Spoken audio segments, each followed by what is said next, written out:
The sky above runs out. Man. Today I want to talk about a method of expanding consciousness, enrolling the soul, and purifying, which is in seeing a dog or in seeing a person. The method of in seeing, which is kind of like appreciating and seeing people as trees. You don't say, oh, that tree is bent, that one is straight. You don't judge them, you just appreciate them. And instead of transforming people into trees, you can in-see them. And that is what is talked about in this article of Ram Dass. What is the mystical root of awareness?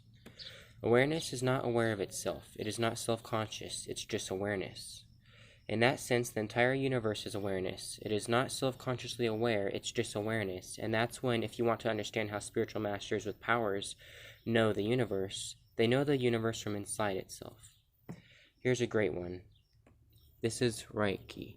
And I'm sure many of you love Reiki like I do. It says, I love in-seeing. Can you imagine with me how glorious it is to in-see a dog, for example, as you pass by it?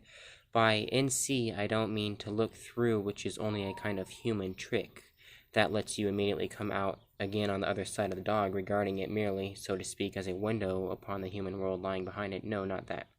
What I mean is to let yourself precisely into the dog's center, the point from which it began to be a dog, the place where God, as it were, would have sat down for a moment when the dog was finished in order to watch its first embarrassments and inspirations and to nod that it was good, that nothing was lacking, that it couldn't have been a better make.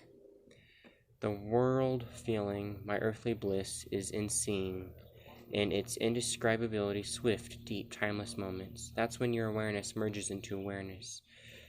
Then you are inside everything, as well as outside, because there is only one of it in the universe.